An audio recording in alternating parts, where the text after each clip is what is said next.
Great, so here we are. So welcome to the tape group, and it's a combined meditation, in fact, that we do right now. It is a meditation for the 40 days intensive, and it's the regular weekly tape group meditation, where we start with the meditation. We have a moment of introducing some subjects from the tape, and then there's listening together to the tape. So everyone's welcome to stay for this time. It's a lovely get together, so to speak. I'm letting still someone in and more, and so which is great. We're going to start with the meditation. And the meditation is set up like this. I'm reading a little bit from A Parenthesis in Eternity, and there's also a prayer coming from that same place, from that same book, the book from Joel. And so the couple of sentences that I use for, say, contemplation or meditation, you will see them in the screen. I share them with you. And so I'll repeat those every 4 or 5 minutes. I repeat those, and then so you can really, breathe that in, so to speak, and really receive that, and see what happens. So, in the introductory talk to the tape that we're going to listen to, Greater Works Will You Do? Greater Works, it's called, Doing Greater Works. Tape 411B, I think it is, and so that part is just after the meditation. So the meditation I wanted to start with this is a little piece that Joel wrote in one of the last chapters of A Parenthesis in Eternity about, in fact, the illuminate life, about the fourth dimensional state of being, so to speak, not it's on the way to become free of the third dimensional ideas. And so what he shares there is lovely, and I thought it would be great to share that first before I do start to hand out the prayer. So let's start with that. Sometimes it's difficult for me to talk, and I will keep that short. So let somebody in, and I don't know. It changes all the time, of course. So it's not set in stone. So I'm going to read a little bit about what Joel shares in A Parenthesis in Eternity. So it's from the chapter. Still letting somebody in. So it's from the chapter 23 from the parenthesis, Living in, Through and By the Spirit. So relax and listen to this.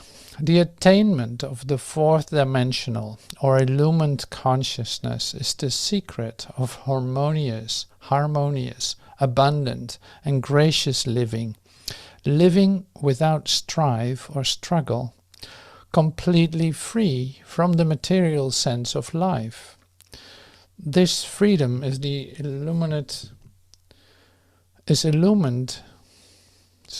the freedom of the illumined is really a freedom from ignorance, because only the ignorant can cleave to the belief that life is dependent on things and people in the external realm. Is not the whole material sense of life characterized by faith, hope and reliance on the external? So this is another question of Joel. To believe that life is dependent on a heart and sustained by food alone, or that strength is dependent on the development of muscles. In short, to believe that life is subject to or dependent on anything or any thought is material sense. So I love that. I love the way Joel describes this. It's pretty compact. So I'll read it again and go slowly through it. The attainment of the fourth dimensional or illumined consciousness is the secret of harmonious, abundant, and gracious living. Living without strife or struggle, completely free from the material sense of life. Well, this makes sense, right? This freedom of the illumined is really a freedom from ignorance, because only the ignorant can cleave to the belief that life is dependent on things and people in the external realm. So this is in fact the summary of this little part. It's like, as long as you're depending on something outside yourself for your good, for your sustenance, for your thinking that you can get something from there, is literally stopping you from having an experience where fulfillment is complete. In fact, it is this. It's like what Joel says here is this. It's like it says ignorance. You know, ignorance is in fact a denial of what is already given, what you receive continuously but are not aware of. When you're in the human, say, realm.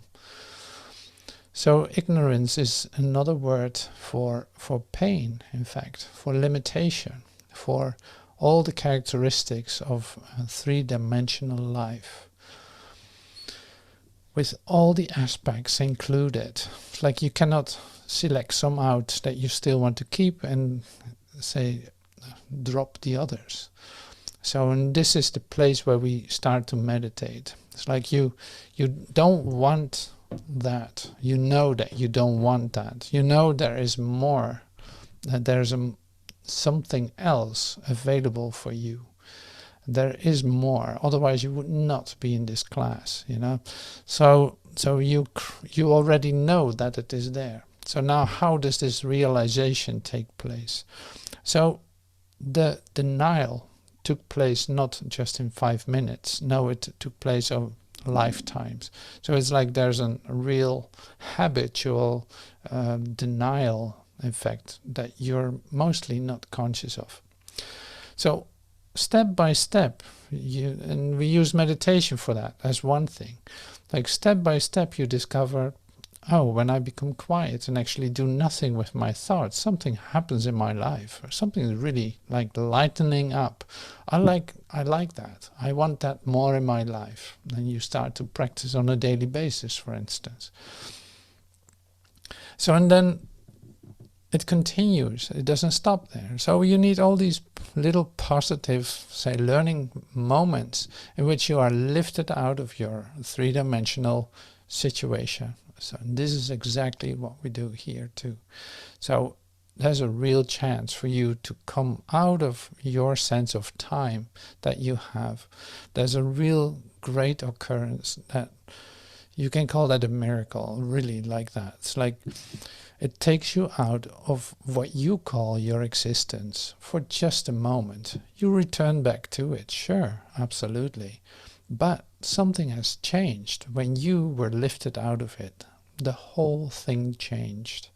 In fact, the whole configuration of what you call your life has changed. And you pick that up slowly and certainly. You'll see like, oh my God, that's gone. I had no idea. That suddenly left me. That suddenly is, oh, I don't do that anymore. I don't think those things anymore. Wow, look at that. So there's subtle changes that are occurring in your life, and most of them will come to you as in your awareness, and which is great. So that's why this is this is really the motivation to meditate and use meditation as a means to have more of these moments, so in which you open yourself up for it. It's not that you can squeeze an experience out of yourself, or that you can push a button and there it is. No, you can become open and receptive, and that's exactly the invitation here from me.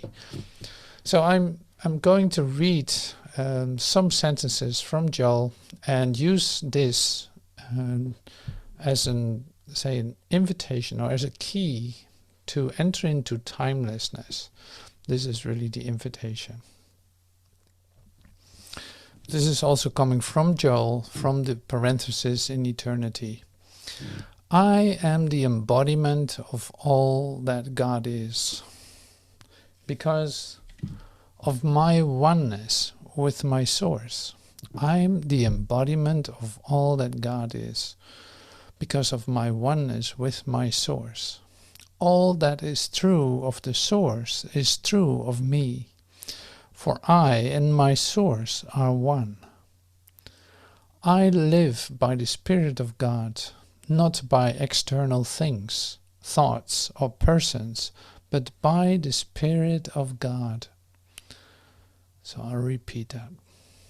So you might want to close your eyes, you might want to relax, breathe a couple of times, slowly but deeply, in through your nose, breathe out through your mouth, and come into a rhythm with that for yourself. I am the embodiment of all that God is, because of my oneness with my source. All that is true is of the source is true of me, for I and my source are one. I live by the Spirit of God, not by external things, thoughts, or persons, but by the Spirit of God.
I am the embodiment of all that God is, because of my oneness with my source.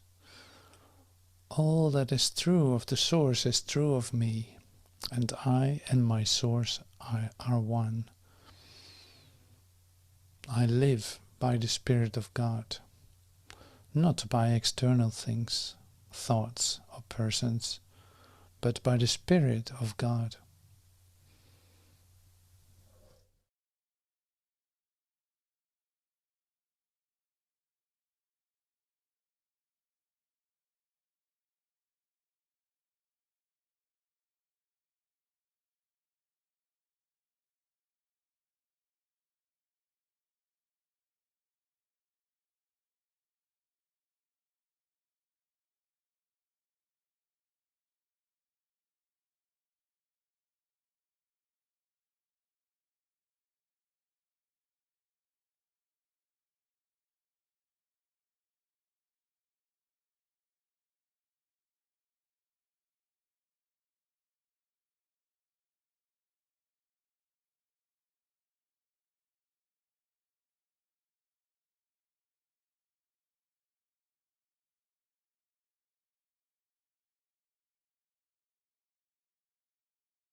I am the embodiment of all that God is, because of my oneness with my source. All that is true of the source is true of me, for I and my source are one. I live by the Spirit of God, not by external things, thoughts, or persons, but by the Spirit of God.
I am the embodiment of all that God is, because of my oneness with my source.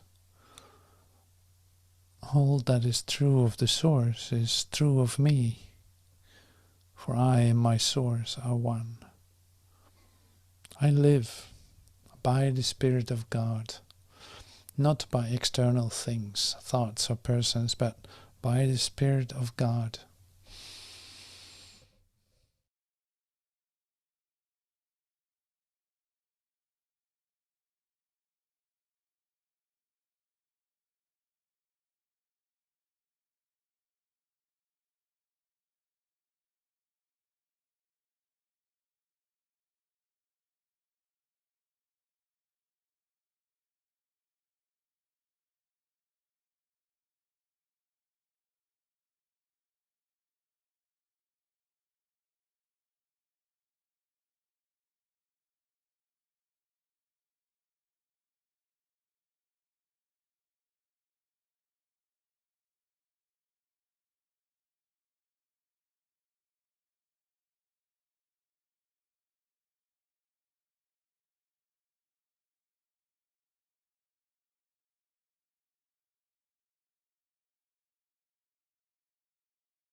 I am the embodiment of all that God is, because of my oneness with my source.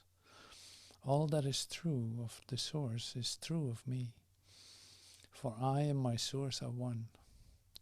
I live by the Spirit of God, and not by external things, thoughts or persons, but by the Spirit of God.